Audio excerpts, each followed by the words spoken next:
এখানে আপনারা যে ছবিটা দেখতে পাচ্ছেন, এই মেয়েটি নাকি তার ইচ্ছায় তিনি পৃথিবীতে আসেননি। তার বাবা মার চাহিদা মেটাতে গিয়ে এই মেয়েটিকে পৃথিবীতে আসা লাগছে।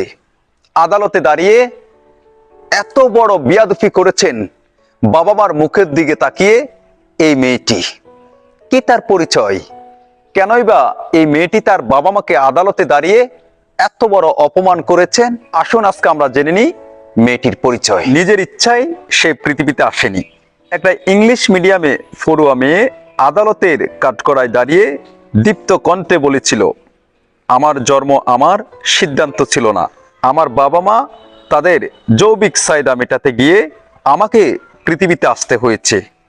এ যেন নিজের অস্তিত্ব নিজেই বাবা মাকে আদালতের কাঠগড়ায় দাঁড়া করালো। তৎপর পাশের আসামির কাঠগড়ায় দাঁড়িয়েছিলেন তার কর্মজীবী বাবা মা।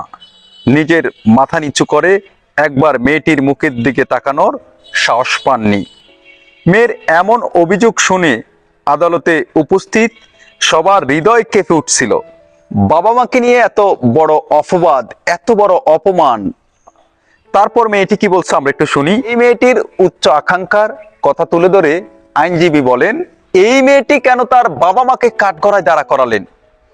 মেয়েটি চাচ্ছে আমেরিকায় গিয়ে পড়বেন, কিন্তু তার বাবা মার সামর্থ্য নাই এই মেয়েটিকে দেশের বাইরে পড়ানোর।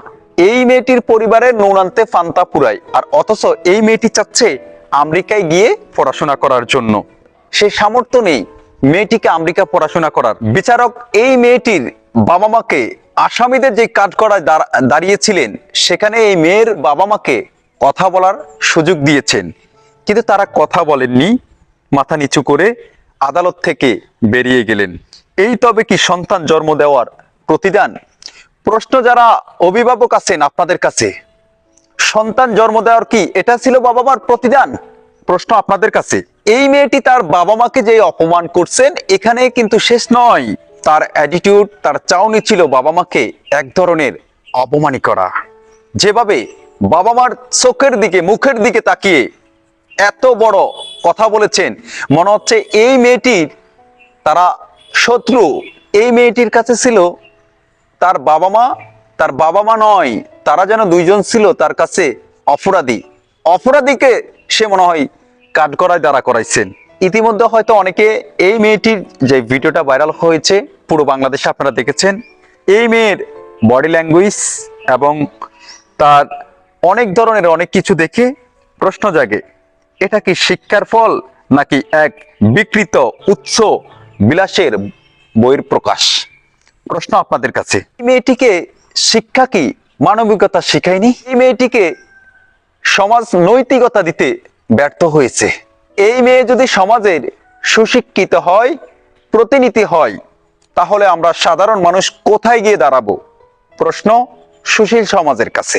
একজন বাবা মা সন্তানের জন্য কত কষ্ট করেন, একটা সন্তানকে লালন পালন করে মানুষের মতো মানুষ করার জন্য একজন বাবা মা কত পরিশ্রম করেন, আপনি তখনই বুঝবেন যেদিন আপনি কোনো একজন সন্তানের বাবা হবেন, আপনার সন্তান থাকবে, তখনই আপনি হারে হারে টের পাবেন যে সেই দিন আপনার দেওয়া আঘাত, আপনার দেওয়া এই চরম অপমানিটা আপনার বাবার কোথায় গিয়ে লেগেছে, কত খারাপ লেগেছে।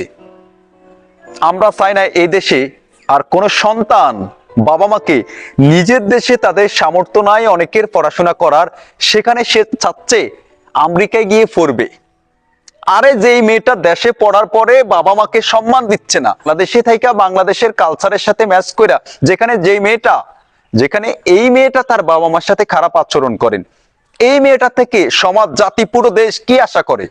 প্রশ্ন আপনাদের কাছে।